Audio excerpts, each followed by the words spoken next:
من الشيطان الرجيم. بسم الله الرحمن الرحيم. الحمد لله رب العالمين، والصلاة والسلام على أشرف الخلائق أجمعين، سيدنا وسيد الأولين والآخرين، حبيبنا وحبيب إله العالمين، إمام المرسلين وخاتم النبيين، أبي القاسم المصطفى محمد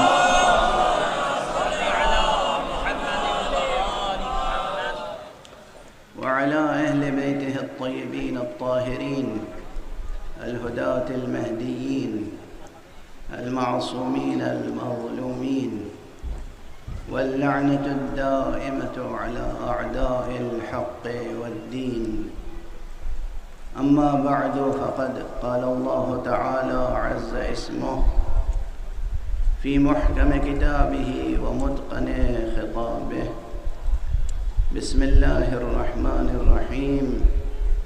إنا نحن نحيي الموتى ونكتب ما قدموا وآثارهم وكل شيء أحصيناه في إمام مبين. صدق الله العلي العظيم.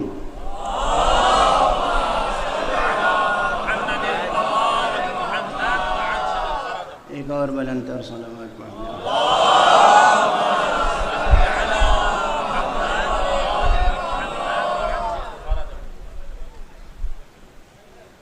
اپنی گفتگو کو آج میں اس حدیث کے مضمون سے شروع کرنا چاہتا ہوں. مختلف متون میں، مختلف عبارتوں میں، یعنی مختلف لفظوں میں، مختلف جملوں میں یہ ایک بات ہمارے متعدد معصومین علیہم الصلاۃ والسلام سے ہم تک پہنچی ہے. فرمایا ہے کہ حق سبحانہ و تعالی، اور نہج البلاغہ میں بھی موجود ہے فقہ، حق سبحانہ و تعالی جتنی بڑی مصیبت ہوتی ہے اسی کے لحاظ سے صبر کی طاقت بھی عطا فرماتا ہے.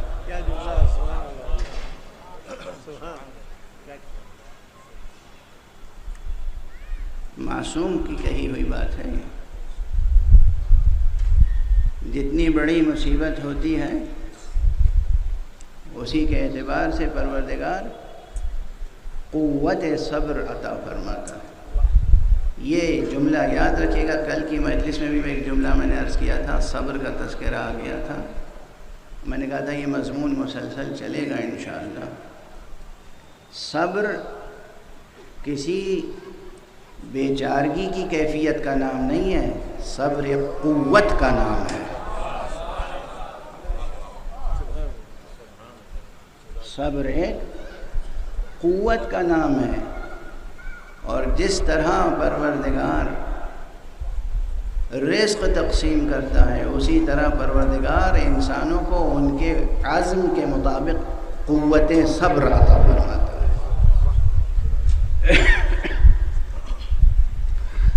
اب ظاہر ہے کہ جب مجھے یہ اطلاع ملی، اور جس کو بھی اطلاع ملی ہوگی تو دل پہ کیا گزری ہوگی، چاہے کوئی رشتہ ہو، ظاہری مادی رشتہ ہو یا نہ ہو، لیکن ایک قوم کے 4 جوان ایک حادثے میں لقمہ اجل بن جائیں تو بہت صدمہ ہوتا ہے ظاہری طور پر.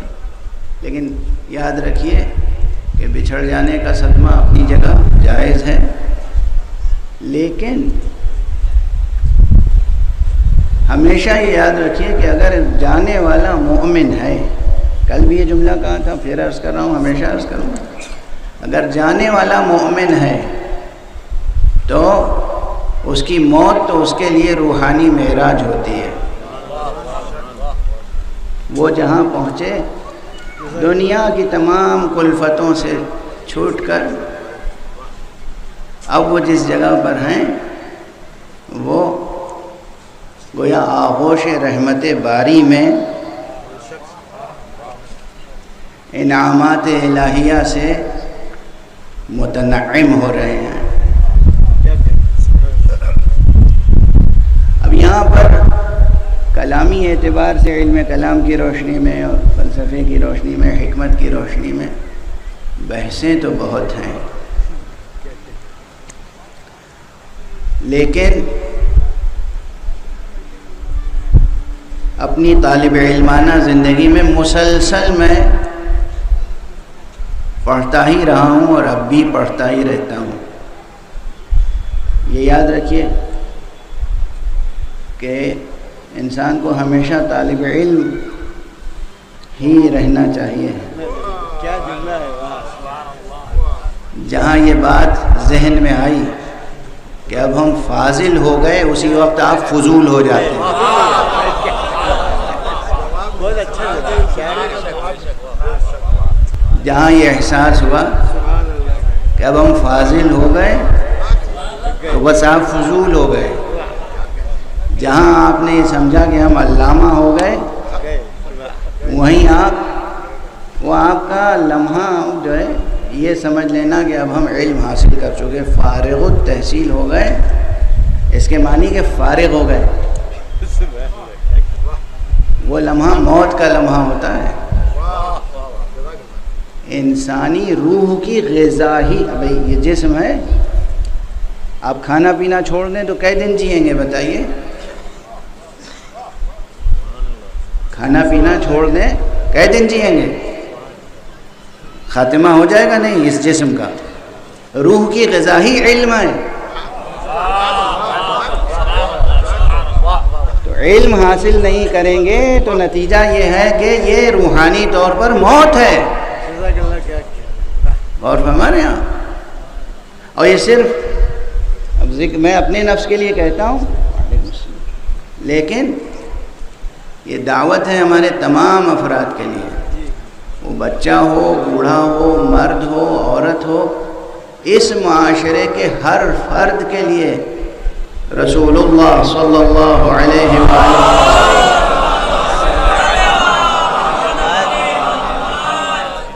کا ارشاد گرامی ہے کہ اطلب العلم من المہد الی اللحد، تم علم حاصل کرتے رہو آغوش مادر سے، گہوارے سے لے کر آغوش قبر تک، گہوارے سے گور تک علم حاصل کرتے رہو۔ تو یہ تو اللہ کروٹ کروٹ جنت نصیب فرمائے قائد مرحوم مولانا ڈاکٹر سید قلب صادق صاحب قبلہ کو، اور ان کی روح کو بلندیاں عطا فرمائے کہ انہوں نے پوری دنیا میں اور بطور خاص ہندوستان میں اور لکھنؤ میں یہ مشن بنا لیا تھا کہ ہر مجلس میں وہ یہ بات کہتے تھے کہ علم حاصل کرو، علم حاصل کرو۔ اور انہوں نے اس سلسلے میں جو عملی خدمتیں انجام دیں وہ بھی قوم کے سامنے ہیں۔ تو یہ ان کا پیغام تھوڑی تھا، یہ تو رسول کا پیغام ہے، یہ کوئی نیا پیغام، یہ تو رسول کا پیغام ہے۔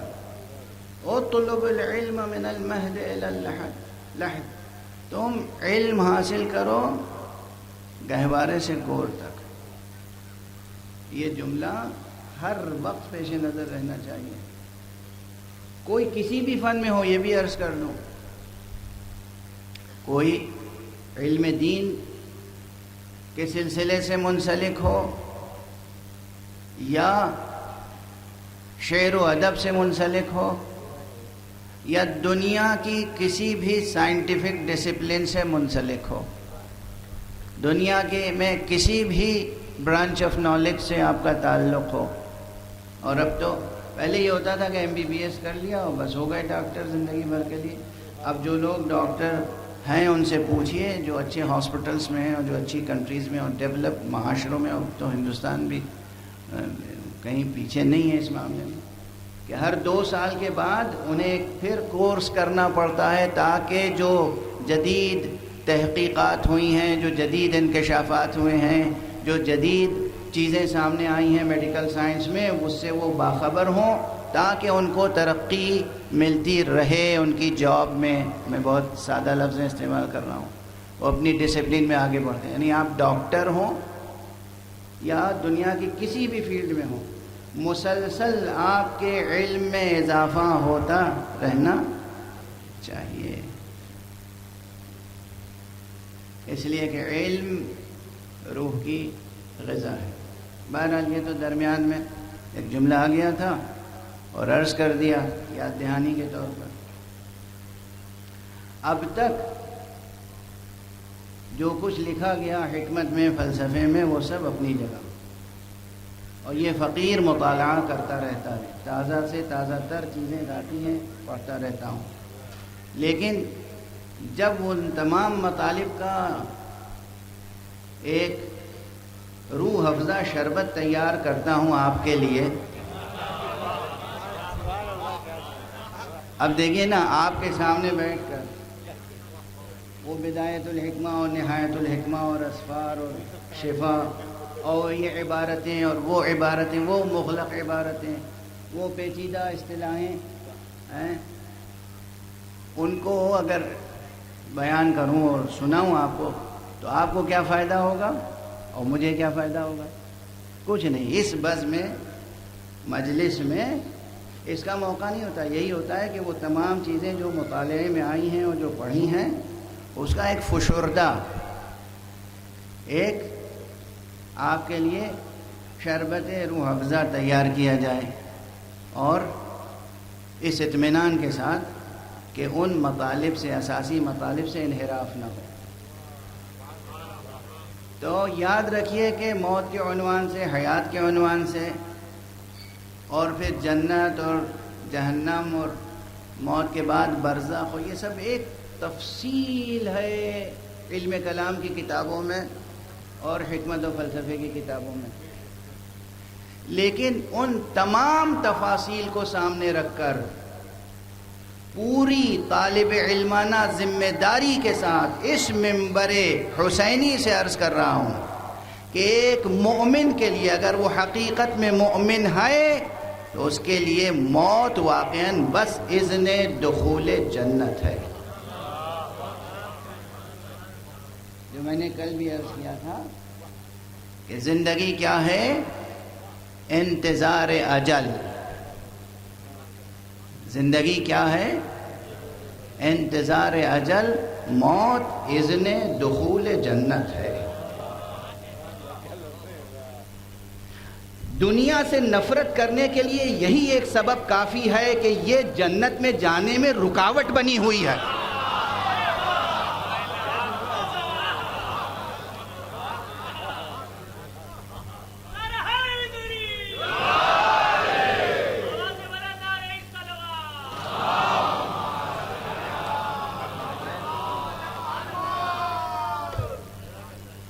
جوانوں، عزیزوں، حوصلہ مند جوانوں، زندہ دل جوانوں، بیدار قلب جوانوں، روشن فکر جوانوں، یہ یاد رکھنا کہ زندگی میں تھکاوٹ کا احساس، مایوسی کا احساس تبھی پیدا ہوتا ہے جب انسان دنیا سے لو لگاتا ہے.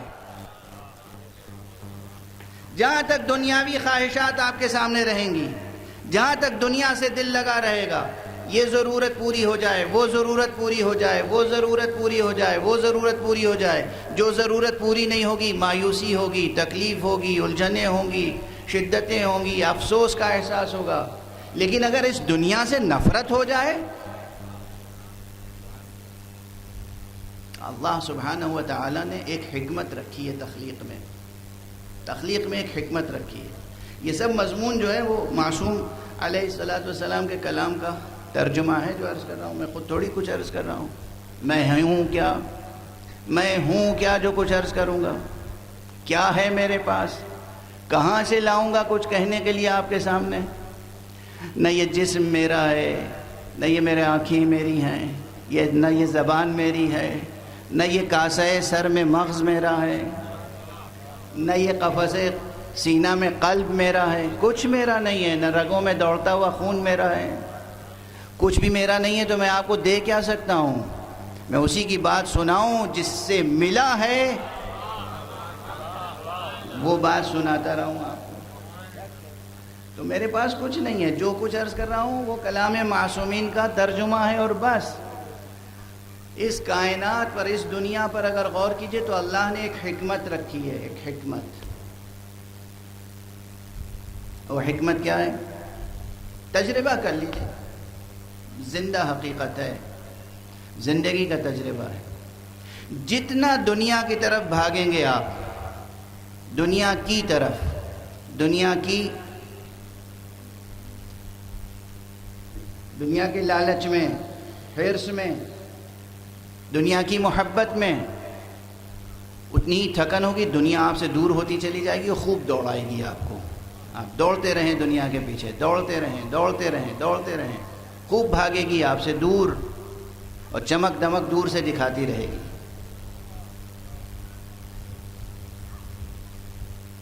عشوگر ہے نا یہ دنیا، اور جہاں آپ نے ایک مرتبہ طے کر لیا کہ دنیا کو ٹھوکر مارنی ہے، یہ دنیا آپ کے قدموں پہ لوٹنے لگے گی، قدموں کو بوسہ دینے لگے گی، اور اس وقت آپ کو سرفرازی کا احساس ہوگا، لیکن غفلت نہ کیجئے گا۔ واقعاً اس وقت بھی جیسے ہی دنیا کی طرف راغب ہوں گے، فوراً دنیا دور ہو جائے گی، نہ دنیا کے رہیں گے نہ آخرت کے، نہ دنیا کے رہیں گے نہ آخرت کے۔ اس لیے دنیا سے بے رغبتی۔ اب ظاہر ہے کہ پیغام ادھورا نہ رہ جائے، سچی نہ ہو بات، کہیں آپ حضرات مذہب کا کارٹون نہ بنا دیں۔ کارٹون کسے کہتے ہیں؟ یہ مثال مجھے یاد آ رہی ہے، یہ مثال میری نہیں ہے، اپنے بزرگوں کو کبھی کبھی یاد کر لینا چاہیے۔ ایک نہایت مخلص ذاکر اہل بیت ہوا کرتے تھے، بزرگوں کے حافظوں میں ہوں گے ابھی، جناب مولانا حیدر مہدی صاحب ہلوری رضوی، سید حیدر مہدی صاحب ہلوری، پروردگار ان کے درجات بلند فرمائے۔ تو یہ فقرہ ان کا ہے جو میں آپ کے سامنے دہرا رہا ہوں، مثال اچھی ہے۔ یہیں لکھنؤ میں انہوں نے ایک مجلس پڑھی تھی اور میں زیر ممبر سن رہا تھا، اور مجھے وہ مثال بہت اچھی لگی کہ سمجھانے کے لیے بہت مفید ہے۔ انہوں نے کہا کہ یہ اخباروں میں روزانہ کارٹون بھی چھپتے ہیں، نیوز ہوتی ہے، سنجیدہ آرٹیکلز ہوتے ہیں، ایڈیٹوریل ہوتا ہے، رائٹ اپ ہوتے ہیں، ہر طرح کا ایک اترے مجموعہ ہوتا ہے نا ایک اخبار، اس میں کچھ کارٹون بھی چھپتے ہیں۔ کارٹون کی خطوط کی زبان میں آڑے ترچھے، خطوط کی زبان میں پیغام ہوتا ہے، پیغام ہوتا ہے، خط شناسی شرط ہے، خط شناسی شرط ہے، پیغام ہوتا ہے۔ تو کسی پہ طنز کرنا ہے، کسی پہ تنقید کرنا ہے، کسی کی ستائش کرنا ہے، یہ سب بات وہ آرٹسٹ جو کارٹونسٹ ہے وہ کارٹون کی زبان میں بھی اپنے اسٹائل میں اظہار کرتا ہے۔ وہ کیا کرتا ہے؟ مثلا کوئی چہرہ بنایا اچھا خاصا، ناک بہت بڑی بنا دی۔ ناک ہر ایک کے چہرے پہ ہوتی ہے، مگر ویسی ہی ہوتی ہے جیسی اللہ بناتا ہے۔ اب اگر انسان خواہ جو ہے اپنی ناک اونچی کرنے کی کوشش کرے، خواہ کوئی اس میں ایک بات پیدا ہو جائے، تو اب اس کو توجہ دلانے کے لیے کیا ہوگا کہ اچھا خاصا چہرہ بنائے، ناک بہت بڑی بنا دی۔ اچھا خاصا چہرہ بنایا، کوئی ایسا ہو جو حقیقت کو دیکھتا ہی نہ ہو، صرف لوگوں کی بات سن سن کے گمراہ ہو جاتا ہو۔ کسی نے کچھ کہہ دیا آپ بدظن ہو گئے، کسی نے کچھ کہہ دیا آپ خوش فہمی میں مبتلا ہو گئے، تو معلوم ہوا کہ آپ کی حقیقت کی طرف نظر نہیں ہے، جو آپ سنتے ہیں بس اسی پہ عمل کرتے ہیں۔ اب کسی نے آپ کا چہرہ بنایا ایسا کہ چہرہ ٹھیک ٹھاک، آنکھیں بند ہیں، کان غیر معمولی بڑے بنا دیے، بہت بڑے بڑے کان، چہرہ انسان کا، کان کسی اور حیوان کا۔ تو یہ کارٹون جو ہے ہوتے وہی اجزاء ہیں جو جسم میں ہیں، کوئی چیز الگ سے اضافہ نہیں اور کوئی چیز کمی نہیں، لیکن اس کے تناسب میں کمی بیشی ہو گئی ہے۔ ہماری اس قوم کی یہی سب سے بڑی مصیبت ہے کہ اس نے مذہب کا کارٹون بنا رکھا ہے۔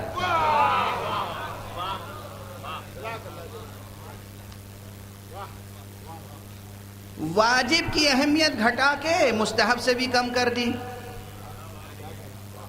مستحب کی اہمیت بڑھا کے واجب سے بھی بڑھا دی۔ مستحب مستحب ہے، واجب واجب ہے۔ آپ وہاں تشریف فرمائیں، آپ کو یہاں ہونا چاہیے، تشریف لیں۔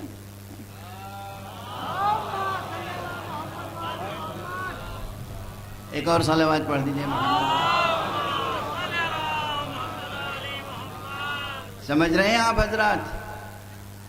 تو مذہب کے سلسلے میں یہ غفلت ہوئی، بس وہ مثال یہاں تک کافی ہے آپ کے سمجھنے کے لیے، ایک فقرے میں، ایک جملے میں، کہ پیغام مکمل آپ تک منتقل ہونا چاہیے۔ جب میں یہ عرض کر رہا ہوں کہ اس دنیا سے نفرت کریں، اس دنیا کی طرف رغبت نہ کریں، اس کے معنی یہ نہیں ہے کہ دنیا کو تسخیر نہ کریں، دو چیزیں الگ الگ ہیں۔ دنیا کو تسخیر کریں، کمائیں، مسخر کریں، قدرت پیدا کریں، لیکن قدرت آپ نے پیدا کی ہے نا، تسخیر آپ نے کیا ہے نا، تو پھر آپ اس کے سحر میں گرفتار نہ ہو جائیں۔ ہر چیز دنیا کی آپ کے پاس ہونی چاہیے، مگر بے رغبتی ہو دنیا کی طرف، رغبت کسی اور کی طرف ہونی چاہیے۔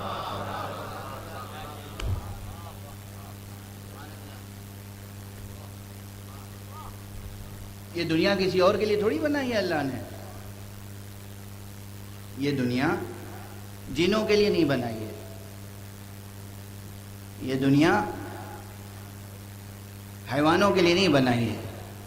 پوری کائنات اتنی خوبصورت، اتنی عظیم الشان، اتنی متنوع کائنات بنائی ہے کس کے لیے؟ آپ کے لیے۔ انسان انسان انسان، آپ کے لیے جو چیز بنائی ہے اس نے بنائی ہی ہے آپ کے لیے۔ جب آپ ہی کے لیے بنائی ہے اور آپ کے قدموں میں ڈال دی ہے، جو چیز حاصل ہے اسی کو حاصل کرنے کے لیے مزید کیا کوششیں کر رہے ہیں؟ تحصیل حاصل ہیں؟ تحصیل حاصل۔ اس زمین میں کیا کیا نہیں ہے یہ بتائیے؟ اس زمین میں کیا کیا نہیں ہے؟ اس زمین میں، یہ زمین ہے کہاں؟ آپ کے سر پہ نہیں ہے، پاؤں کے نیچے ہے۔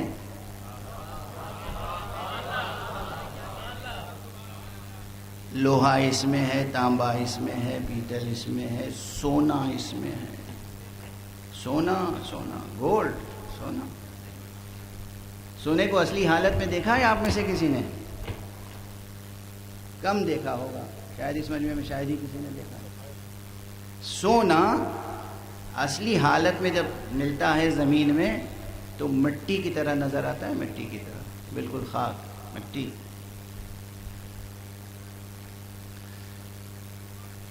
اور پھر اس کو ایک پروسیس سے گزارا جاتا ہے، کیمیکل پروسیس ہوتا ہے، اس کے بعد اس میں مٹی کے، خاک کے اور دوسرے عناصر کے ذرات کو الگ کیا جاتا ہے، اور خالص سونا جب ہاتھ آتا ہے تو پھر انسان اس کو سجا کے اپنے سر پہ رکھ لیتا ہے۔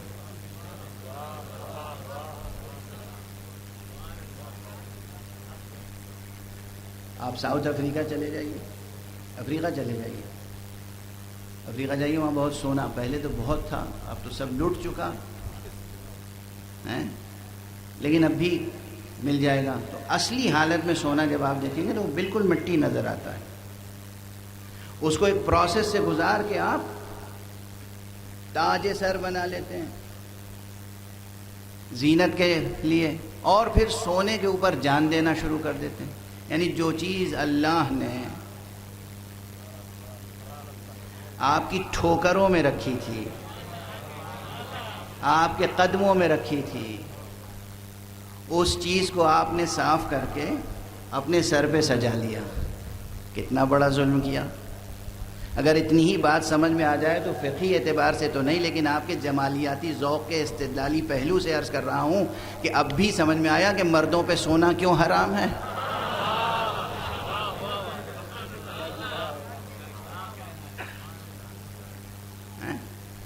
لوگ آگے بحثیں کرتے ہیں، نئی نسل خاص طور سے وہ جب بچیوں کی طرح بچے زیور پہننے لگتے ہیں اور ضد کرتے ہیں مولانا صاحب بتائیے آخر یہ کیوں حرام ہے، اب یہ بحث ابھی نہیں چھیڑوں گا میں، ابھی تو یہ سب تمہیدی باتیں آتی چلی جا رہی، زبان پہ عرض کرتا چلا جا رہا ہوں۔ سونا واقعاً زمین میں ہے، سونے سے لے کے لوہے تک ہر چیز زمین میں ہے، اور یہ زمین کہاں ہے؟ آپ کے قدموں کے نیچے۔ خدا کی قسم یہ لطف باری، اس جسم کی بھی جو غذا ہے وہ کہاں ہے؟ زمین ہی سے تو دانے گندم روئیدہ ہوتا ہے، زمین ہی سے تو سب چیزیں روئیدہ ہوتی ہیں۔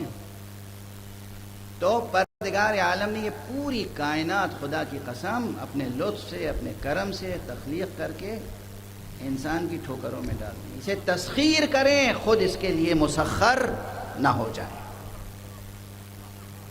اگر یہ حوصلہ ہے، اب کمپلیٹ ہوا پیغام یا نہیں؟ دنیا کو تسخیر کریں، یہ نہیں زہد تقوی، ہم دنیا کمانا ہی نہیں چاہتے۔ کس نے کہا کمانا نہیں چاہتے؟ دین نے منع کیا ہے، مذہب نے منع کیا ہے، شریعت نے منع کیا ہے۔ شریعت نے مگر آپ کو گداگری سکھائی ہے؟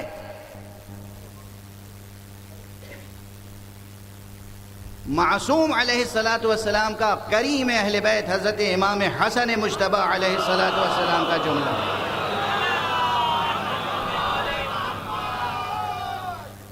فرماتے ہیں السؤال ذل ولو عن الطریق، سوال کرنا کسی سے ذلت ہے، ذلت ہے، اپنے چہرے کی آبرو خاک میں ملاتا ہے انسان جب سوال کرتا ہے۔ لیکن کس حد تک سوال؟ فرماتے ہیں ولو عن الطریق، راستہ پوچھنے کے لیے بھی کسی سے سوال کرو تو ذلت کی بات ہے۔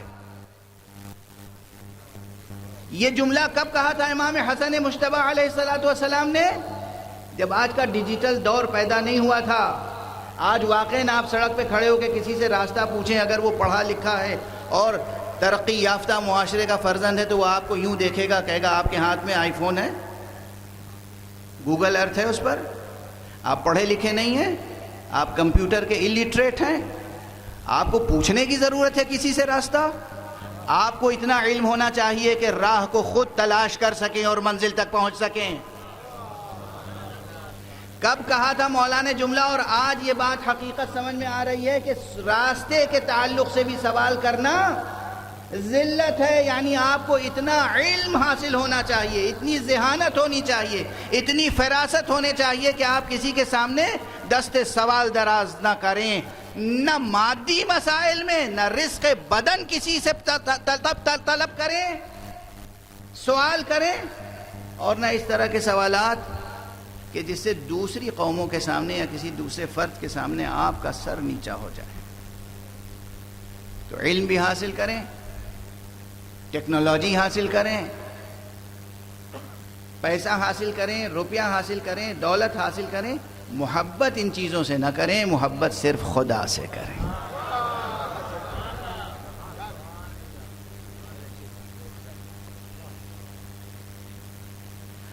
اب جس کا جی چاہے مسکرا لے اور جس کا جی چاہے جس طرح سے اس جملے کو قبول کرے۔ بہرحال جو حضرات شعر و ادب کا ذوق رکھتے ہیں اور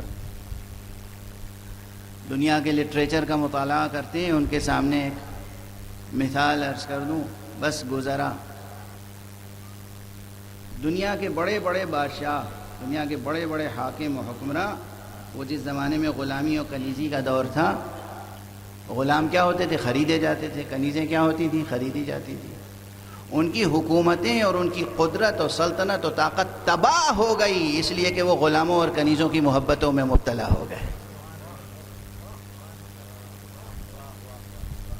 واضح ہوئی بات؟ تو جو چیزیں آپ کی تسخیر کے لیے پیدا کی گئی ہیں، وہ تسخیر کے لیے پیدا کی گئی ہیں، محبت کے لیے نہیں پیدا کی گئی ہیں۔ زمین سے آسمان تک، سورج سے چاند تک، سیاروں سے ستاروں تک، جو کچھ ہے وہ اس لیے ہے کہ آپ تسخیر کریں، لیکن محبت کریں خالق کائنات سے، محبت کریں پروردگار سے۔ زندگی اور موت کا اس طرح سے یہ جو رشتہ قائم کیا گیا ہے وہ بھی اسی لیے کہ اگر موت پیش نظر رہے تو یہ عارضی زندگی سے کوئی محبت ہی نہیں کرے گا، زندگی کو ضرورت سمجھ کے بسر کرے گا اور موت کو انعام الہی سمجھ کے اس کا استقبال کرے گا۔ جملے یاد رکھیے گا، یہ مضمون بھی حدیث پیغمبر صلی اللہ علیہ وآلہ وسلم۔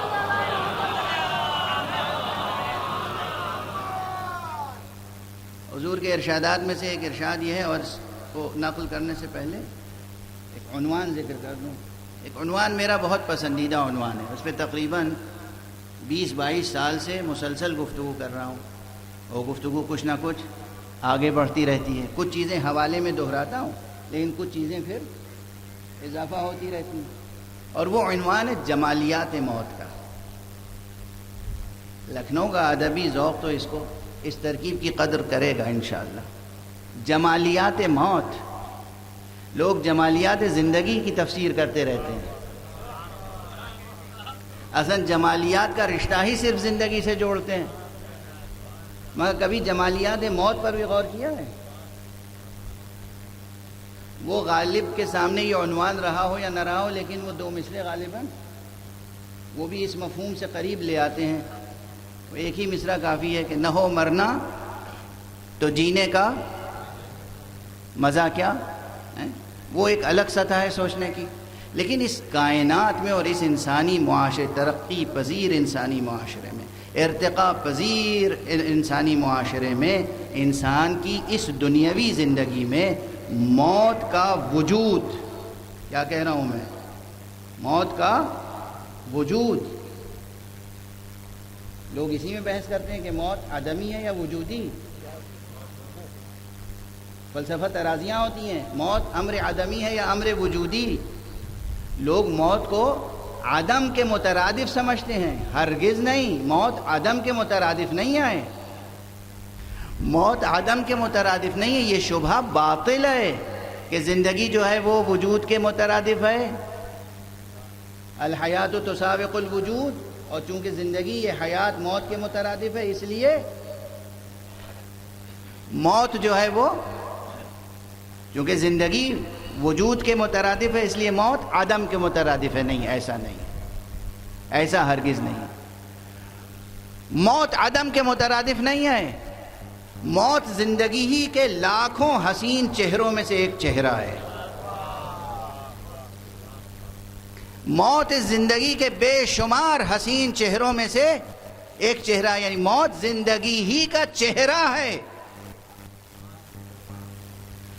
موت کی جمالیات پر غور کیجئے تو ایک نہ جانے کتنے ہزاروں صفحے کی تصنیف وجود میں آ سکتی ہے۔ اس عنوان کی طرف کچھ اور گفتگو عرض کروں گا، لیکن اب پیغمبر اکرم صلی اللہ علیہ وآلہ وسلم کا یہ ارشاد گرامی جو بہت مشہور ہے، یا شاید کم مشہور ہے، فرماتے ہیں تحفۃ المؤمن الموت۔ موت کیا ہے؟ مومن کا تحفہ ہے۔ غور سے سنا آپ نے؟ موت مومن کے لیے تحفہ ہے، تحفہ۔ شرط مومن ہے، شرط ایمان ہے، شرط ایمان ہے، یہ یاد رکھیے گا۔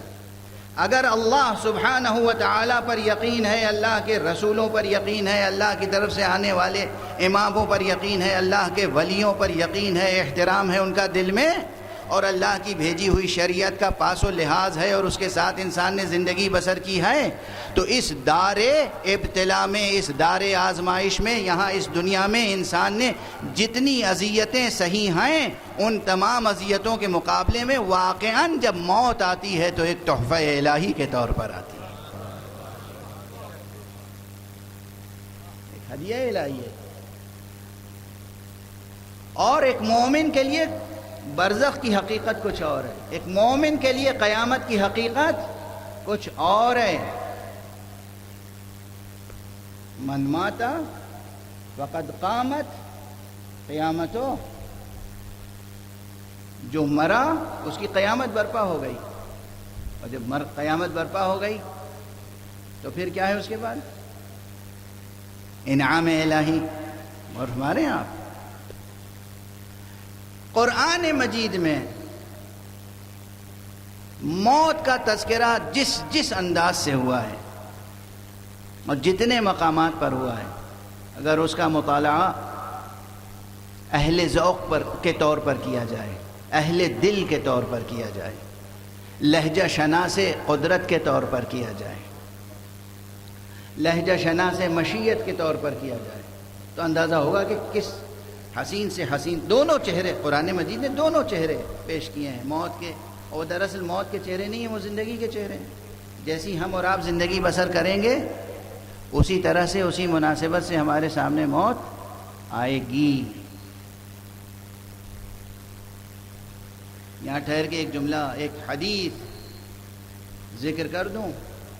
جیسی ہم زندگی بسر کریں گے ویسی ہی موت سامنے آئے گی، اور ویسی ہی پھر بعد موت جو زندگی کا دوسرا رخ ہے اور آخرت کا کے بعد، قیامت کے بعد، فیصلے کے بعد جو ہے وہ بھی سامنے آئے گی. اس عبارت میں اس عبارت میں کوئی تضاد نہیں ہے. جب مولا حضرت امیر المؤمنین امام المتقین علی ابن ابی طالب علیہ الصلاۃ والسلام کا ایک عاشق حارث ہمدانی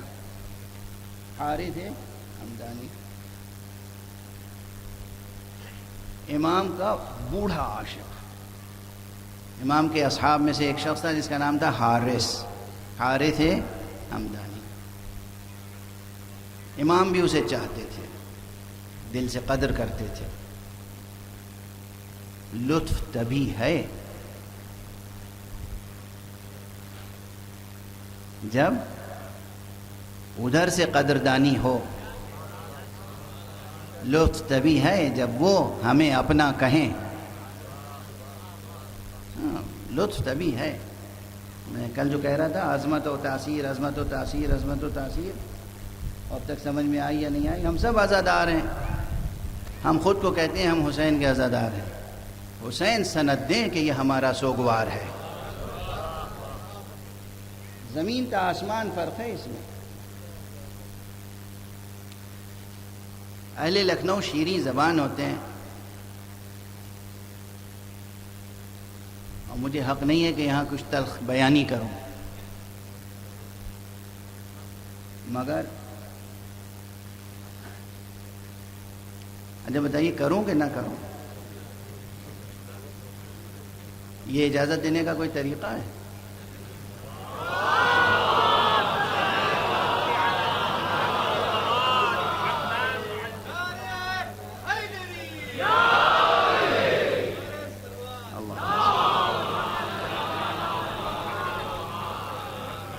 جہاں جہاں حضرات تشریف فرمائیں بلند صلوات پڑھیں محمد.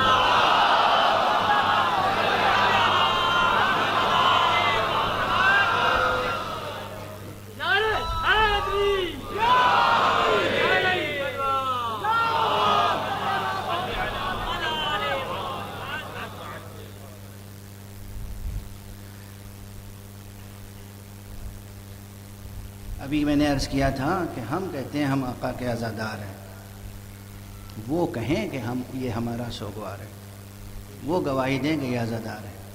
یہ ہے معیار. مشہور حدیث ہے امام صادق علیہ الصلاۃ والسلام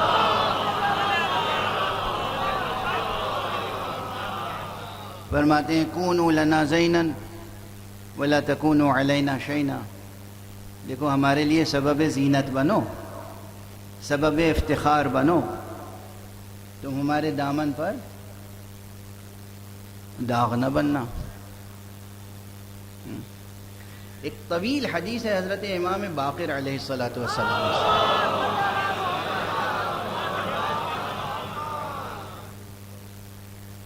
یہ جو بزرگ ہیں ان کی تو دعائیں چاہیے بس، مگر جو جوان ہیں بچے ہیں ان کی ہمیں توجہ چاہیے کچھ زیادہ. یہ میرا کلام نہیں، یہ تو اب امام کا سنا رہا ہوں. کچھ بدلنے کی کوشش کیجیے، کچھ آگے بڑھنے کی کوشش کیجیے. لفظ مذہب سمجھتے ہیں آپ کیا ہے؟ مذہب، مذہب جو ہے وہ کہتے ہیں راستے کو. ذہبا یا ذہبو، کیوں مولانا؟ مذہب، مسلک، مذہب راستے کو کہتے ہیں. راستہ کس لیے ہوتا ہے؟ آگے بڑھنے کے لیے اور منزل تک پہنچنے کے لیے. مذہب اس لیے نہیں ہوتا کہ خاک و خون کی ہولی کھیلی جائے اور رہ جائیں یہاں پر، منزل تک نہ پہنچے.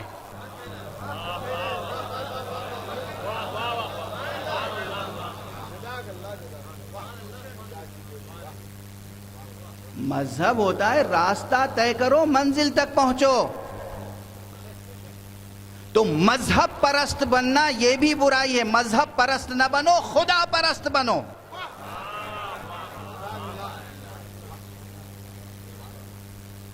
اعتراضات بہت ہوں گے، جواب آپ دے دیجیے گا ہماری طرف سے. لندن سے آئے تھے یہی سبق پڑھانے کے لیے. مذہب کے خلاف جوانوں کو بھڑکا کے چلے گئے. مذہب کا تصور ہی بدل گیا، مسخ ہو کر رہ گیا مذہب کا تصور، مسخ ہو کر رہ گیا دین کا تصور. مذہب آیا تھا راستہ دکھانے کے لیے، آگے بڑھو. آپ سب ٹھٹک کے وہیں رہ گئے، آگے بڑھنے کا نام ہی نہیں لے رہے. پوری دنیا الزام دے رہی کہ صاحب یہ چونکہ مذہب پرست ہیں، ان کا مذہب ایسا، اس لیے ترقی کر ہی نہیں سکتے. یہ مذہب کی روح ہے ارتقاء، مذہب کی روح ہے ترقی، مذہب کا پیغام ہے عروج. مذہب کا جو ذمہ دار ہے وہ تھا صاحب معراج، وہ افلاک کو روندتا تھا. آپ زمین پر لوٹ رہے ہیں.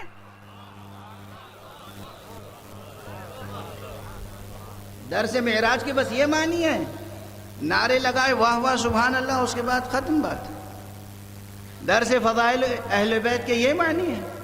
ان کی فضیلتیں خدا کی قسم، ان کی فضیلتیں یہ ہیں کہ تمام افلاک ہستی اگر صفحے قرطاس بن جائیں، لوح بن جائیں اور اس پر فضائل لکھے جائیں تو ان کے فضائل پورے نہیں ہو سکتے.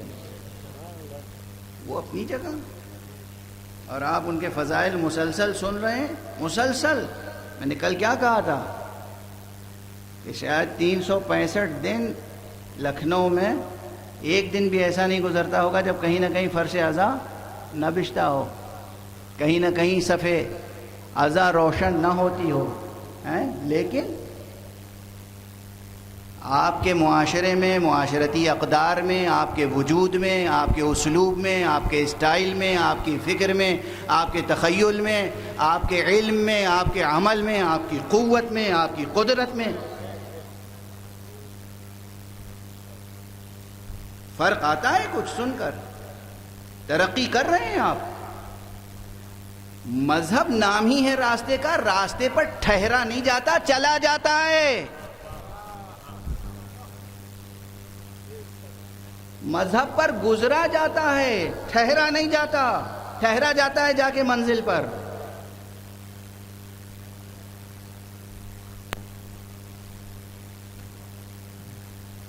ہلکی ہلکی واہ آ رہی ہے، بس اتنی ہی تلخ بات کہنا کافی، اس سے زیادہ کہنا بھی نہیں چاہیے.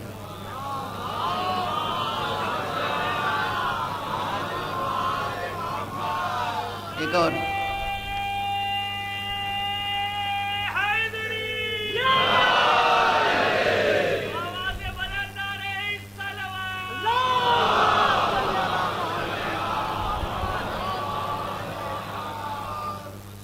خدا کی قسم، قرآن کی قسم، خطیب قرآن حبیب کبریا محمد مصطفیٰ صلی اللہ علیہ وآلہ وسلم کی قسم، اور ان کے وصی برحق قرآن ناطق حضرت امیر المومنین علی ابن ابی طالب علیہ السلام کی قسم،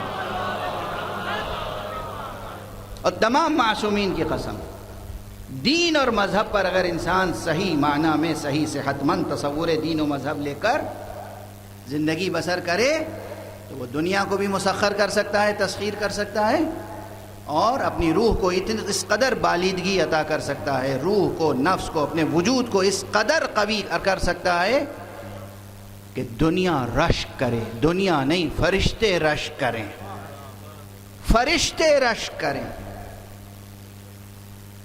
مگر آپ نے اصحاب ائمہ کے حالات نہیں پڑھے، نہیں سنے؟ سلمان میں کیا کیا کرامتیں تھیں، ابو ذر میں کیا کیا کرامتیں تھیں،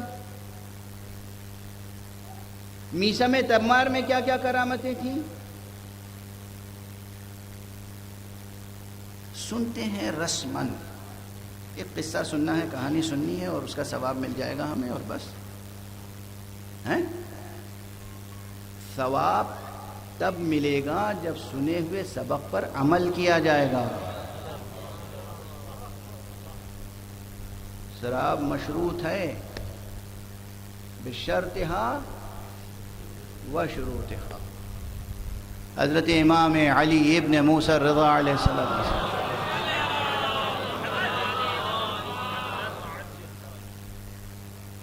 ابھی مجلس نہیں پڑھ رہا ہوں نا میں، خاص کلاسیکی ذوق کیا کہے گا لکھنؤ والوں کا، کوئی مجلس پڑھی ہے آج انہوں نے، لیکچر دے رہے تھے خالی، تو اب یہی صحیح، آج لیکچر دے لینے دیجیے۔ اب مجھے بھی اپنی قبر نظر آ رہی ہے سامنے نا، مجھے اس دنیا سے جانا ہے، مجھے خدا کے سامنے جانا ہے۔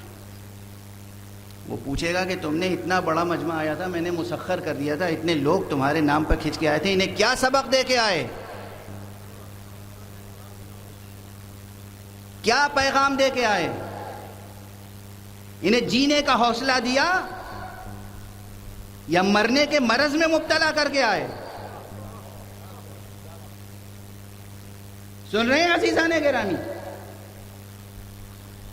دین قوت حیات ہے، مذہب معراج کمال تک پہنچنے کا راستہ ہے۔ دین اور مذہب میں کہیں پر بھی، اصلی دین، اصلی مذہب، اس میں کہیں بھی انسان کے لیے رجعت پسندی کی گنجائش نہیں ہے۔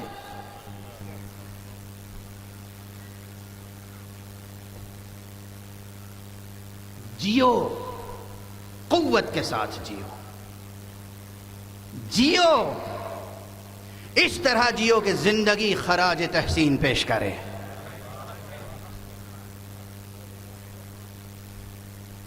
مولا امیر المومنین علیہ السلام کا ایک جملہ سنانے جا رہا تھا،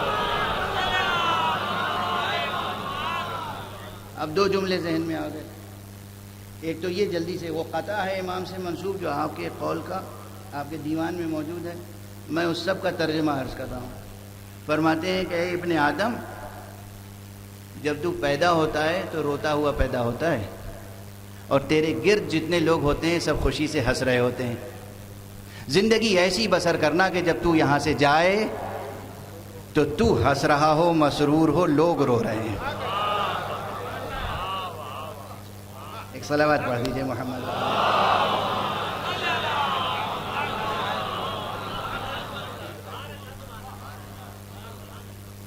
ہم لوگ تو ایک ضرورت ہے تعلیمی، یہ کیا ہوتا ہے؟ ایک ضرورت ہوتی ہے تعلیمی، ذہن انسانی کی ایک کیفیت ہے، کسی بات کو کسی طرح پیش کیا جائے گا، بیان کیا جائے گا، کچھ دیر اس پہ ڈسکشن ہوگا، تب بڑوں کے بوڑھوں کے ذہنوں میں، بچوں کے جوانوں کے ذہنوں میں وہ راسخ ہوگی بات۔ ورنہ حقیقت یہ ہے کہ قرآن کی ایک ایک آیت اور معصوم کے ایک ایک چھوٹے چھوٹے فقروں میں بات تمام ہے۔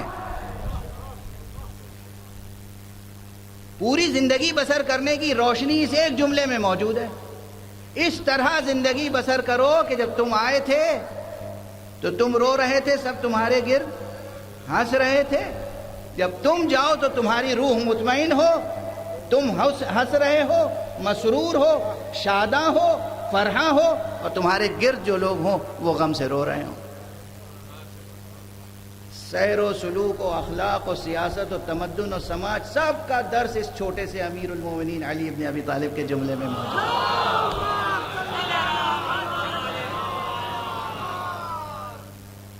علی کا جملہ ہے نا۔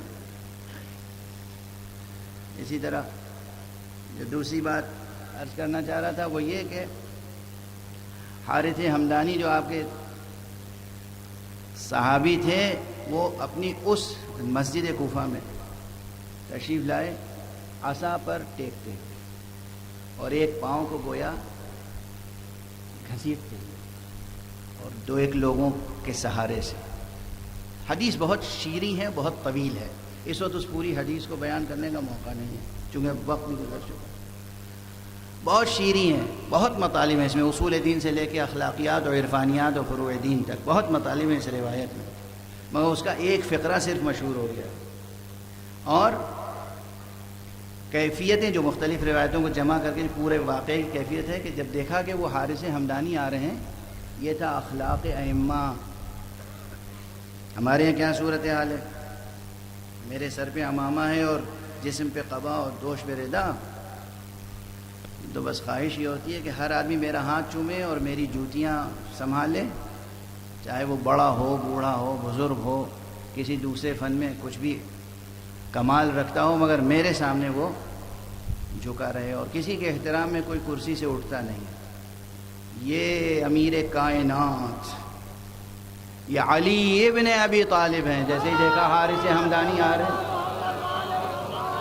عاشق امام کا، عاشق غلام، آپ کے دستے مبارک پہ بیعت کرنے والا ایک امتی، دیکھا حارث ہمدانی آ رہے ہیں اور اس کیفیت سے آ رہے ہیں تو خود اپنی جگہ سے اٹھ گئے، بلند ہوئے اور دو چار قدم آگے بڑھ کے خود شانہ پکڑ لیا اور پوچھا حارث کیا ہوا، کیوں آ رہے ہو اس کیفیت میں؟ کیا دیکھ رہا ہوں چہرے پہ پسینہ ہے، یہ کیا کیفیت ہے؟ آئے قریب بیٹھے، اس کے بعد بہت سے سوالات کیے. وہ سوال آج نہیں چھیڑوں گا ورنہ مجلس کا رخ بدل جائے گا، ویسا ہو جائے گا جیسا آپ چاہتے ہیں، وہ میں نہیں چاہتا. صلوات پڑھ دیجئے محمد علیہ.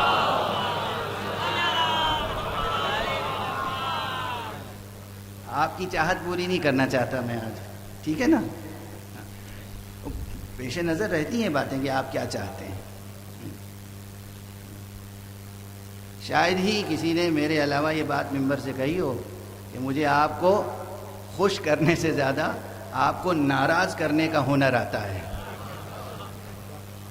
مگر اس اعتماد کے ساتھ کہ آپ بعد میں یاد رکھیں گے، کہیں گے وہ جو ناراض کیا تھا اس شخص نے وہ ٹھیک کیا تھا.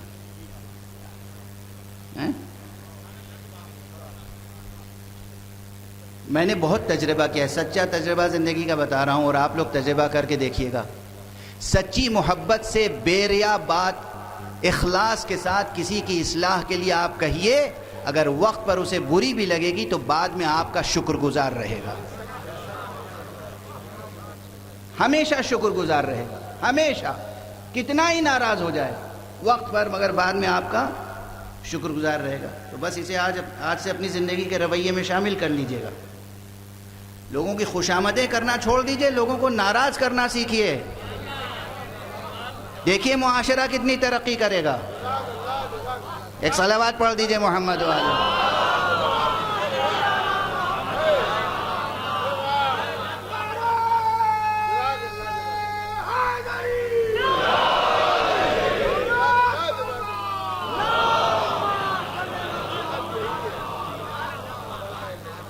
مگر ناراضگی بھی ہو خلوص سے، اخلاص کے ساتھ، سچائی کے ساتھ، بے ریائی کے ساتھ، بخاطر خدا، بخاطر خدا.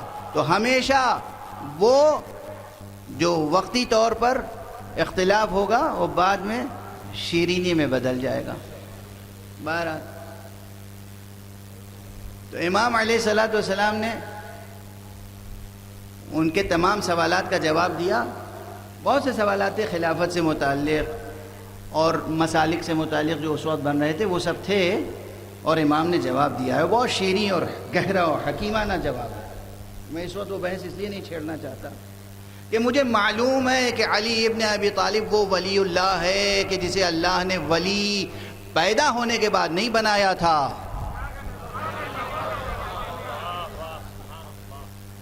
جو ولی پیدا ہوا تھا اولیاء کے صلب سے پیدا ہوا تھا. علی تنہا ولی نہیں تھا، علی ولی ابن ولی ابن ولی ابن ولی ابن ولی ابن ولی تا آدم ابن ولی تھا. علی سے نہ ولایت کوئی چھین سکتا ہے نہ خلافت.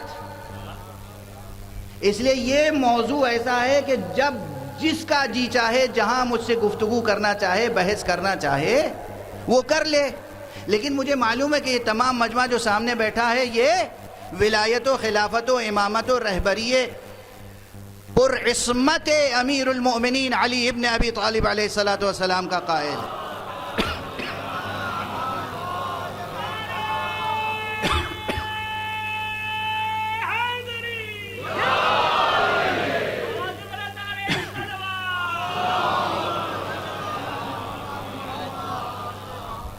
اس لیے میں اس موضوع کو اس وقت نہیں چھیڑ رہا ہوں، روایت کا اتنا حصہ نہیں ذکر کر رہا ہوں۔ اور یہ بھی ہے، ایک جملہ اب مکمل کر دوں، علی یہی نہیں کہ ولی تھے اور خلیفہ تھے، تاریخ میں جو اختلافات ہوتے ہیں اور مناظروں میں جو باتیں ہوتی ہیں وہ اکثر تھے تک رہ جاتی ہیں۔ میرا علی تو آج بھی ولی ہے اور آج بھی خلیفہ ہے اور قیامت تک ولی اور خلیفہ رہے گا اور قیامت میں ولی اور خلیفہ رہے گا۔ یہ موضوع ہمارے لیے خدا کی قسم، آپ آج کس کی ولایت میں زندگی بسر کر رہے ہیں؟ کس کی ولایت میں زندگی بسر کر رہے ہیں؟ آج کس کی ولایت ہے؟ ولایت کس کی ہے؟ قرآن مجید میں تو حصر ہے نا، حصر۔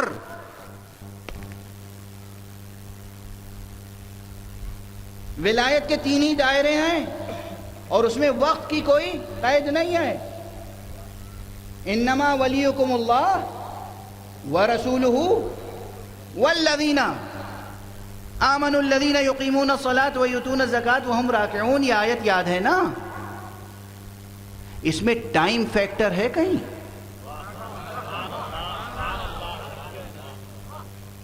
وقت ہے کہیں؟ قبلیت و بعدیت ہے؟ کوئی وقت کی محدودیت ہے؟ خدا ولی ہے، رسول ولی ہیں اور علی ولی ہیں، تو جب سے خدا ہے اور جب تک خدا رہے گا خدا ولی ہے، اور جب سے اور جب تک تو یہ زبان کی عاجزی کا اظہار ہے نا، اس کے علاوہ تو کچھ نہیں ہے۔ اتنا تو واضح ہے نا، خدا کے لیے جب سے جب تک کہنا عجز بیان کے علاوہ کچھ نہیں ہے۔ واضح ہے، یہ روشن ہے نقطہ۔ خدا نے کہا خدا ولی ہے، انما ولیکم ورسولہ، فوراً واو عطف ہے خدا کی قسم، یعنی بلا فصل خدا کے بعد ولایت کس کی ہے؟ مصطفیٰ صلی اللہ علیہ وآلہ وسلم کی۔ لغوی استدلال کے طریقے الگ ہوتے ہیں، اصول فقہ میں جو استدلال کے مباحث الفاظ کے قواعد ہیں وہ اپنی جگہ، وہ احکام کے استنباط کے لیے ہیں، احکام فرعیہ شرعیہ کے استنباط کے لیے ہیں، لیکن اگر فضائل کے استنباط کے لیے کوئی اصول تیار کیا جائے تو اس میں اس چیز کو نظر انداز نہیں کیا جا سکتا کہ یہاں جو واو عطف ہے بلا فاصل، یہ کافی ہے یہ ثابت کرنے کے لیے کہ نور محمد تخلیق اول ہے، بلا فاصل کا اللہ ولی ہے اور رسول۔ تو یہ تخلیق موجود ہوگا تب نہ ولی ہوگا، غیر موجود تو ولی نہیں ہو سکتا، غیر موجود کو خدا ولی نہیں کہے گا، موجود کوئی موضوع ہوگا تب اس پہ محمول آئے گا۔ محمد ولی ہیں، رسول ولی ہیں، یہ اپنے مقام پر اہل ذوق کے ہاں ثابت کرنے کے لیے کافی ہے۔ جب بھی کوئی پوچھے کہ مخلوق اول کون ہے، خلقت اول کون ہے، سب سے پہلے اللہ نے کس کو خلق کیا، بے دریغ جواب دیجیے گا کہ خدا نے سب سے پہلے جس نور کو خلق کیا وہ نور محمد عربی صلی اللہ علیہ وآلہ وسلم۔ دلیل کہ اپنے بعد انہی کو ولی کہا ہے، وہ تھے نہیں تو ولی کیسے؟ اور اس کے بعد والذین، عبارت لمبی ہے لیکن ترجمہ تو یہی ہے نا، تعویل کے تعلق سے علی، تو ان کی ولایت تھی، ولایت ہے، ولایت رہے گی۔ یہ سب موضوع آپ کے دلوں پہ نقش ہے، ٹھیک ہے نا؟ اب کوئی شخص شک کرے، شبہ کرے، کہیں پوچھے، اسے الجھن ہو تو جواب دے دیجئے، یہ علماء کا کام ہے، جواب دینا بھی علماء کا کام ہے۔ ہر شخص مائک ہاتھ میں لے کر جواب دینا نہ شروع کرے۔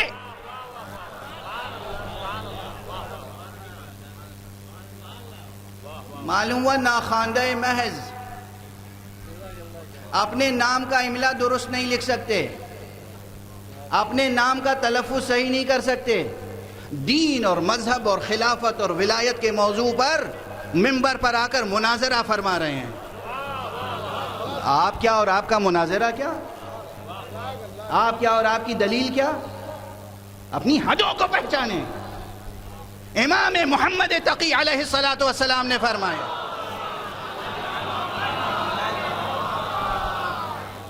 کیا فرمایا؟ کہ جاہل اگر خاموش رہتا تو امت میں اختلاف نہ ہوتا۔ جاہل اگر خاموش رہتا تو امت میں اختلاف نہ ہوتا۔ مطلب جو شخص جہاں بیٹھا ہے، یعنی میں قسم شریک کھا سکتا ہوں، میں ایسے افراد کو جانتا ہوں جو اپنے نام کی سپیلنگ صحیح نہیں جانتے، اپنے نام کا املا درست نہیں لکھ سکتے، اپنے نام کا صحیح تلفظ نہیں کر سکتے، اردو نہیں پڑھ سکتے صحیح، 2 سطر صحیح اردو لکھ نہیں سکتے، اور مناظرے کر رہے ہیں، سنیوں کا جواب دے رہے ہیں، وہابیوں کا جواب دے رہے ہیں، شیعوں کا جواب دے رہے ہیں، مجتہدوں کا جواب دے رہے ہیں، خامنئی صاحب کا جواب دے رہے ہیں، سیستانی صاحب کا جواب دے رہے ہیں، خوئی صاحب کا جواب دے رہے ہیں۔ اے سبحان اللہ، کیا قیامت برپا ہے، خدا کی قسم کیا قیامت برپا ہے، کیا قیامت برپا ہے۔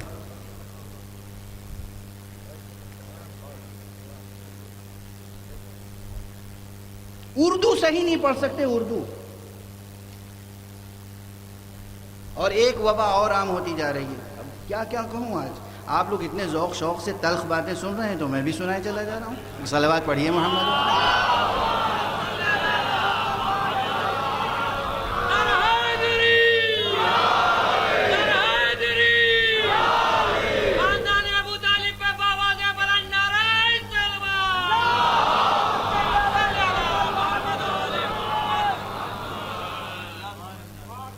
ایک اور وبا عام ہو رہی ہے، بہت تیزی سے عام۔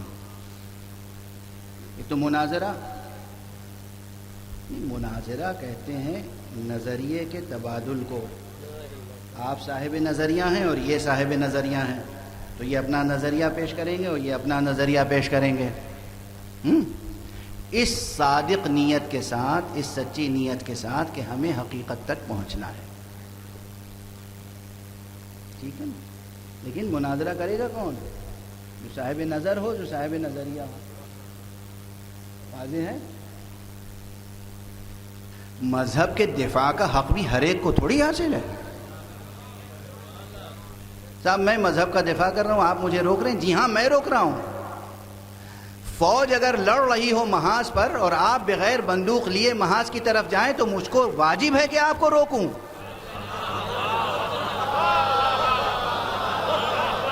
وطن کی محبت اپنی جگہ، جہاد لڑنے کا شوق اپنی جگہ، مگر پہلے اسلحہ لو، ٹریننگ حاصل کرو، پھر جاؤ، ورنہ جاؤ گے ہلاک ہو جاؤ گے۔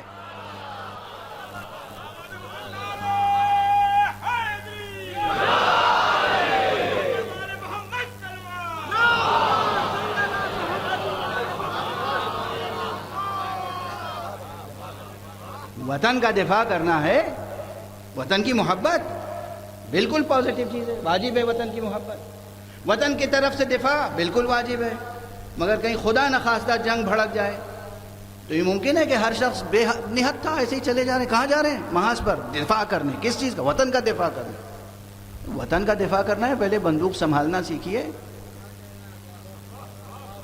پہلے ٹریننگ حاصل کیجئے، اس کے بعد جائیے، ورنہ وطن کا دفاع تو نہیں ہوگا، وطن کا نقصان ہوگا، ایک اچھا شہری مر جائے گا۔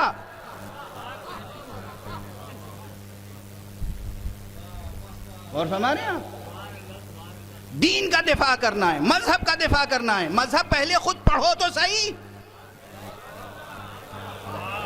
دین سمجھو تو صحیح، محاذ جنگ پر دفاع وطن کے لیے جانے کے لیے جس طرح بندوق ضروری ہے، اسی طرح دفاع دین و مذہب کے لیے قلم ضروری ہے، قرطاس ضروری ہے، علم ضروری ہے۔ قلم سنبھالنا تو سیکھو، ناموس قلم سے آشنا تو ہو، حرف شناس تو بنو، نور علم تو جذب کرو۔ دین نور ہے، نور کا دفاع نور سے کیا جاتا ہے، جہل کی تاریکی سے نہیں کیا جاتا۔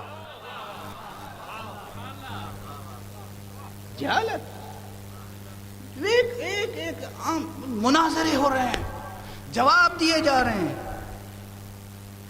مختلف، جہاں محاذ نہیں بھی کھلا ہوا ہے آپ کے جواب دینے سے نئے محاذ کھل رہے ہیں، جو محاذ نہیں ہے وہ بھی نئے محاذ کھل رہے ہیں۔ پہلے ٹریننگ حاصل کیجئے، علم حاصل کیجئے، ناموس قلم سے آشنا ہوں، بار قلم اٹھانا وہ حوصلہ پیدا کریں۔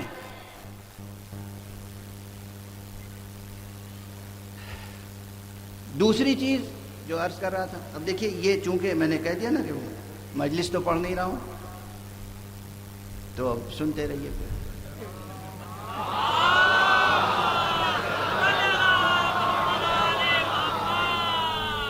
اچھا بس ایک چیز، جتنی دیر طاقت ہے اتنی دیر سہمت دوں گا، اس سے زیادہ تھوڑی۔ ایک چیز بہت بری پھیل رہی ہے، میں نے خود سنا اپنے کانوں سے، یوٹیوب پر، یوٹیوب میں بھی دیکھتا ہوں، آئی پیڈ اب زندگی کی ضرورت ہے۔ جو ماں باپ ہیں جتنے بھی غریب ہوں، آپ بچوں کے لیے روٹی ایک کے بجائے آدھی کھائیں، مگر ان کو تعلیمی وسائل ضرور فراہم کریں۔ ماڈرن ٹیکنالوجی ایجوکیشن کی گھر گھر میں ہونی چاہیے، واضح ہے؟ پہلے لائبریریوں میں جاتے تھے، اب سینکڑوں نہیں ہزاروں لاکھوں کتابیں آپ آئی پیڈ پر مطالعہ کر سکتے ہیں، ریڈنگ کر سکتے ہیں، ریسرچ کر سکتے ہیں، علم کے دروازے کھلے ہوئے ہیں۔ دنیا میں بہت سے راجا اور مہاراجا اور نوابین اپنی لائبریری کے دروازے آج بھی نہیں کھولتے ریسرچرز کے لیے، تو نہ کھولیں۔ وہ کتابوں کو کتب خانے جو بند رہتے ہیں دیمک کی نظر ہو جاتے ہیں۔ جدید ٹیکنالوجی نے، ماڈرن ٹیکنالوجی نے سب خزانے کھول کے رکھ دیے ہیں۔ بدقسمت ہیں وہ جو کتب خانوں میں تالے ڈالتے ہیں، خدا کے سامنے جواب دینا ہوگا انہیں۔ کتب خانوں میں تالے، کتب خانوں میں تالے، کتب خانوں میں تالے۔ ایک صلوات پڑھ دیجئے محمد۔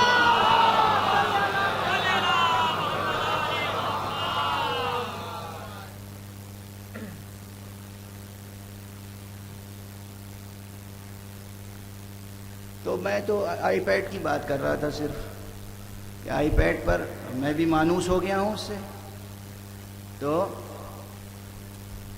یوٹیوب پر دعا اور تعویذ بتانے کا ایک سلسلہ ہے۔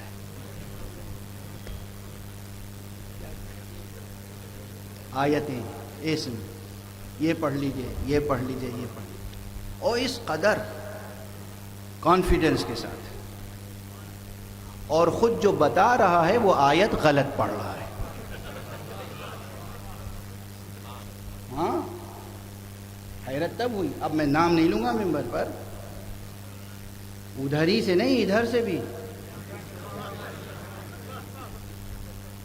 ایک بہت بڑی مشہور شخصیت، مشہور جب آپ سوچ نہیں سکتے، تصور نہیں کر سکتے، مشہور شخصیت، لوگوں پہ ایک طاری ہے ان کا رعب، بہت بڑے خطیب ہیں، بہت بڑے علامہ ہیں، بہت شریعت اور دین کی تبلیغ کرنے والے ہیں، اور ان کی میں نے خود اگر نہ سنی ہوتی تو یہ درد دل نہ کرتا۔ قرآن مجید کی ایک آیت جو سامنے لکھی ہوئی آ رہی ہے، یوٹیوب پہ لکھی ہوئی آ رہی ہے، آیت صحیح لکھی ہوئی ہے، اور اس کو وہ ایک بار نہیں دہرا رہے ہیں کہ کہا جائے کہ تلفظ جو ہے وہ زبان پھسل گئی، سبقت لسانی ہے، سلپ آف ٹنگ نہیں، 2 بار 3 بار پڑھ کے وہ بتا رہے ہیں کہ یہ پڑھیے، اور آیت غلط، اب یہاں پہ کون سا نعرہ لگواؤں؟ جو جی چاہے لگا دیجیے.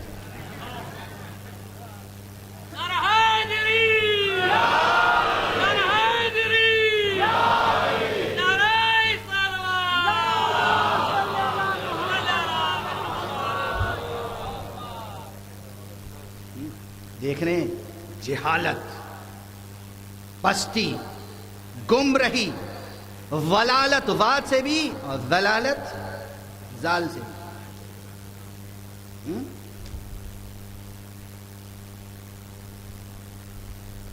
اس سے نکلیے.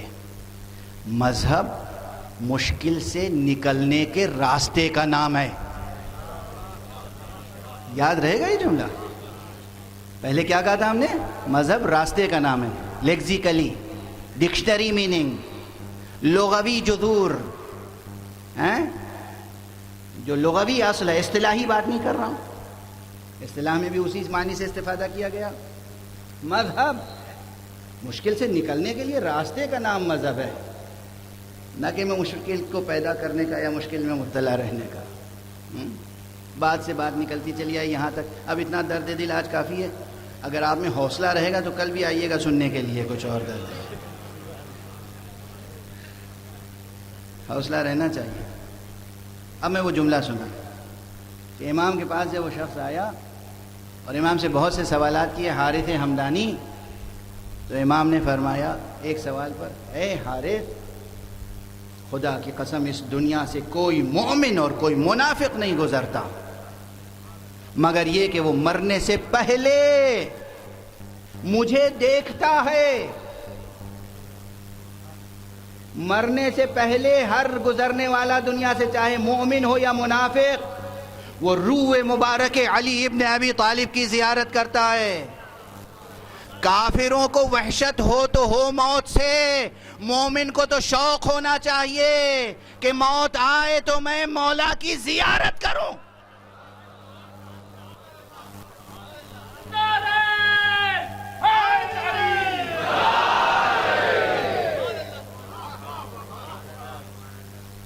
اب اس چھوٹے سے اس فقہ، اس روایت کے اتنے ہی سے حصے پہ اگر علمی بحث کی جائے تو کتنی شقیں پیدا ہوں گی. کیسے ایک وقت میں کتنے مومنین مرتے ہیں، دنیا سے گزرتے ہیں؟ کیسے ممکن ہے کہ علی سب کی بالین پہ موجود ہو؟ کیسے ممکن ہے کہ سب کی زیارت ہو، سب کو زیارت کا شرف نصیب ہو؟ مولا نے خود اعلان فرمایا. اب یہاں پورا فلسفہ اور پوری حکمت اور ابن سینا اور ملا صدرہ سب آ جاتے ہیں.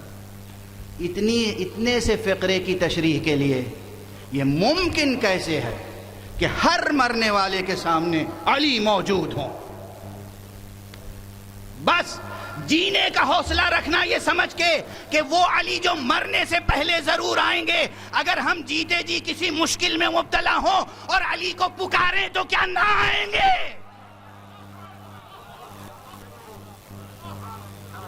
جینے کا حوصلہ لے کے جاؤ. کسی اور کی امامت کے قائل نہیں ہو، علی کی امامت کے قائل ہو. صلوات پڑھنے محمد و آلہ.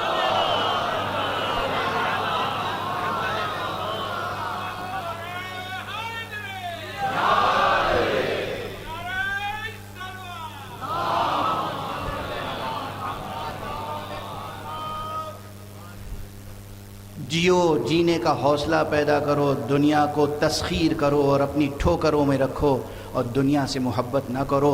دنیا سے نفرت کرنے کے لیے اتنی بات کافی ہے ایک عاشق اہل بیت کے لیے. یہ دنیا کیا اس قابل ہے کہ ہم اس سے محبت کریں جس نے اہل بیت کی قدر نہ کی؟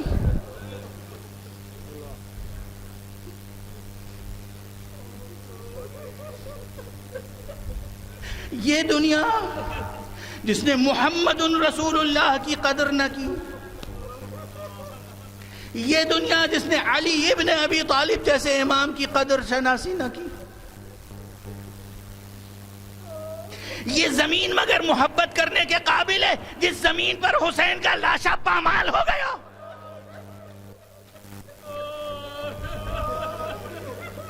زمینوں سے محبت نہ کرو، زر اور زمین سے محبت نہ کرو، دنیا سے محبت نہ کرو، تسخیر کرو، غلام بنا کے رکھو، دنیا کو اپنی کنیز بنا کے رکھو، دنیا کو اپنی ٹھوکروں میں رکھو، دنیا کو زنجیر بکف اپنے سامنے رکھو. یہ دنیا جہاں زینب کے ہاتھ روئے رسل پر. یہ دنیا اس لائق ہے کہ ہم اس سے محبت کریں. ہمت ہو جوانوں، دنیا کو تسخیر کرو، دنیا کو کے ہاتھوں میں زنجیر بکف دنیا کو اپنے ساتھ رکھو تاکہ جہاں چاہو دنیا کو لے جاؤ. اور معصوموں کے ساتھ جو اس دنیا نے بے ادبی کی ہے اس کی سزا تو دیتے رہو اسے. اجرکم علی اللہ. بہت سے مطالب گزارش کرنا چاہتا تھا مگر رہ گئے. جس آیت کی تلاوت کی تھی اس آیت کا ترجمہ بھی نہیں کر سکا. کل سے جو مضمون مسلسل چاہتا تھا کہ جاری رہے وہ کچھ آگے بڑھا، لیکن بہرحال وہ مضمون باقی ہے. لیکن بس آج کی گفتگو یہیں تک. جانے والے کوئی کسی کا بھائی تھا، کوئی کسی کا بیٹا تھا، کوئی کسی کا شوہر تھا، کوئی کسی کا باپ تھا. 4 جوان قوم کے اٹھ گئے ایک ساتھ. مگر ہم ان جوانوں پر روئیں، ہم ان کا پرسہ دیں یا آقا حسین کو عباس کا پرسہ؟ آقا حسین کو ہم علی اکبر کا پرسہ دیں، آقا حسین کو ہم قاسم کا پرسہ دیں، آقا حسین کو ہم علی اصغر کا پرسہ دیں؟ اللہ اکبر. کیا کیا قیامت خیز مناظر ہیں مصائب کے. کربلا کے مرقع میں ایک کربلا تمام انسانوں کے غموں کو مٹا دینے کے لیے کافی ہے. ایک کربلا، ایک کربلا. اندازہ نہیں ہے لوگوں کو کربلا کیا ہے. مسلسل کربلا بیان ہو رہی ہے مگر ابھی بیان نہیں ہوئی ہے. ایسا نہیں ہوا کہ تمام ہو گئی کربلا، مسلسل کربلا بیان ہو رہی ہے. بہت سے حضرات ہیں وہ بے معرفتی ہے، بے معرفتی ہے اور محض بے معرفتی، جو آقا حسین کے غم میں، اہل بیت کے غم میں اشکبار نہیں ہوتے اور ان کی مصیبتوں کے تذکروں کو روکنا چاہتے ہیں یا اس میں شرکت نہیں کرتے. محض بے معرفتی ہے. میں بس اس سے زیادہ کوئی اور لفظ نہیں استعمال کرنا چاہتا. محض بے معرفتی ہے. ورنہ حسین کتنی حسین ہے وہ، کتنی حسین ہے وہ حدیث رسول اللہ کی، کتنی حسین ہے. کس قدر حسین ہے اور کتنا اس حسین جملے میں کتنا عظیم مفہوم ہے کہ حسین ہی کے لفظ سے شروع ہوتی ہے وہ حدیث اور حسین ہی کے لفظ پہ ختم ہوتی ہے. حسین کے لفظ سے شروع ہوتی ہے، حسین کے لفظ پہ ختم ہوتی ہے. حسین منی وانا من حسین. درمیان میں نبوت کا ذکر ہے، پہلے امامت ہے، آخر میں امامت ہے. کتنی حدیث، کیسی حسین، کیسی حسین. حسین منی وانا من حسین. روئے زمین پر کوئی مسلمان اس حدیث کا انکار نہیں کر سکتا. حسین منی وانا من حسین. کیا عشق تھا پیغمبر کو حسین سے، وہ اس جملے سے بھی ظاہر ہے. پہلے حسین کا نام، آخر میں حسین کا نام. میرا حسین مجھ سے ہے، میں حسین سے ہوں. اور یہ حدیث امام حسین روز عاشوراء اپنے سامنے دشمنوں کو یاد دلا رہے تھے. تم میں کوئی ہے؟ اپنے بزرگوں سے جا کے پوچھ لو، کیا رسول نے نہیں کہا ہے حسین منی وانا من حسین؟ تم مجھے پہچانتے ہو؟ کیا رسول اللہ نے نہیں کہا ہے کہ حسن و حسین، الحسن والحسین سیدہ شباب اہل الجنہ؟ پھر بعض اصحاب کا نام لیا، کہا جاؤ پوچھ لو، ابھی زندہ ہیں وہ لوگ جو بتا سکتے ہیں کہ یہ رسول کی حدیث ہے. آج بھی میں عرض کر رہا ہوں، کرۂ ارض پر کوئی مسلمان محدث ایسا نہیں ہے جو ان حدیثوں کا انکار کرے. پھر آقا حسین کے غم میں شرکت سے کیوں گریزاں ہیں، کیوں گریزاں ہیں؟ اور وہ بھی کیسا غم. اللہ اکبر. بس گفتگو تمام، معال مجلس حاصل ہو گیا. آپ حضرات کی آوازیں بھی بلند ہیں اور آنکھوں میں آنسو بھی ہیں. بس آج ایک جملہ عرض کروں، کیا قیامت خیز منظر ہے. اب یہ واقعاً ایک ایسے بزرگ کی روایت ہے. اس سے پہلے بھی لکھنؤ میں اور مختلف جگہوں پر میں عرض کر چکا ہوں، اور یہ مشہور اب ہو گیا ہے جملہ آیت اللہ العظمیٰ آقائے وحید خراسانی کا. تو انہوں نے فرمایا تھا کہ ایک ذکر ایسا ہے جس کے پڑھنے سے اگر انسان چاہے تو واقعہ کربلا کو اپنی آنکھوں سے دیکھ سکتا ہے. تو جو اہل ہمت ایسے ہیں جنہوں نے واقعہ کربلا کو دیکھا، وہ ایک منظر بیان کرتے ہیں. آپ کو معلوم ہے جب کوئی عظیم شخصیت اٹھ جاتی ہے تو اب بھی یہ تہذیب ہے کہ ملک اپنے پرچم سرنگوں کر دیتے ہیں، جھنڈے نیچے کر لیتے ہیں. کیسا عظیم تھا وہ غم، کیسا عظیم تھا وہ سپہ سالار، کیسا عظیم تھا وہ بھائی جس کے غم میں حسین نے اپنے پرچم کو خود سرنگوں.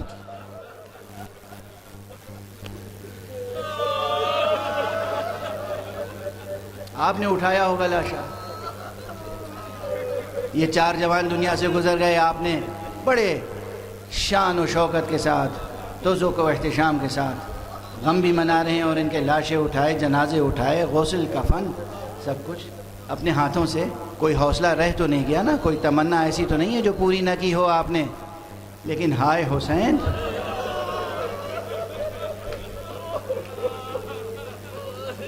دونوں لاشوں کا اٹھانا بھی آقا کی مصیبت ہے، جو لاشیں اٹھا سکے، اور جو لاشیں نہیں اٹھائے ان کا نہ اٹھانا بھی بڑی مصیبت. اس میں سے ایک عظیم لاشا وہ ہے جو آقا کے سپہ سالار اور وفادار بھائی کا لاشا ہے. آقا حسین جب سرہانے پہنچے ہیں، جو وصیتیں کی ہیں اس میں سے ایک خاص وصیت حضرت عباس کی یہ تھی، آقا مجھے خیمے میں نہ لے جائیے گا، میرا لاشا یہی چھوڑ دیجیے گا. اس پر بڑی توجیہیں ہوتی ہیں، بڑی توجیہیں ہوتی ہیں. اب امامہ سر پہ باہر ہو رہا ہے. ایک روایت عرض کرنے سے پہلے امامہ اتار لوں، اس لیے کہ یہ مصیبت ایسی ہے. عرض کروں مصیبت کیسی. چند لاشیں ایسے ہیں جو کربلا میں دشمنوں نے ایسی بے ادبی کی کہ انہیں شہادت کے بعد تلواروں سے ٹکڑے ٹکڑے کیا. ان لاشوں میں سے ایک لاشا عباس کا بھی ہے جسے ٹکڑے ٹکڑے کیا گیا. جیتے جی تو دونوں شان قلم ہوئے تھے، لیکن شہادت کے بعد عباس کے لاشے کے ٹکڑے کیے گئے. اور اس لیے جو اصل قبر مبارک عباس ہے وہ چھوٹی سی قبر ہے، تعویذ قبر بھی بہت مختصر نظر آتا ہے.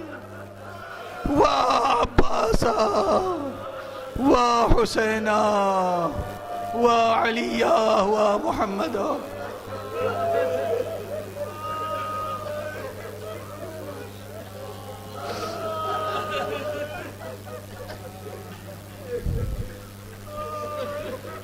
پروردگار ہمیں علوم قرآن اور معارف اہل بیت سے آشنا فرما. معبود پروردگار ملت اسلامیہ کو تہذیب آل محمد کے سانچے میں ڈھال دے. پروردگار ہماری ماؤں کو مثالی مائیں، ہمارے بزرگوں کو مثالی بزرگ بنا دے. پروردگار قوم کا ہر بچہ مثالی نظر آئے دنیا میں. پروردگار ہمیں دنیا کو تسخیر کرنے کی قوت عطا فرما. پروردگار ہم سے ہماری کوئی خدمت قبول فرما. پروردگار اپنے ولی عصر کو اذن ظہور عطا فرما اور ان کے ہاتھوں سے اپنی رحمت و رافت و عدالت کا پرچم لہرا. ایک مرتبہ پھر سورہ حمد اور 3 مرتبہ سورہ اخلاص کی تلاوت فرما کے مرحومین محمد حسن ابن ضیاء الحسن، عامر رضا ابن ناصر رضا، مرحوم شبی حیدر ابن رئیس حیدر، مرحوم انیس خان ابن اعجاز خان کی روحوں کو اور تمام مومنین و مومنات و شہداء راہ خدا اور محبان و موالیان اہل بیت کی روحوں کو ایصال فرما.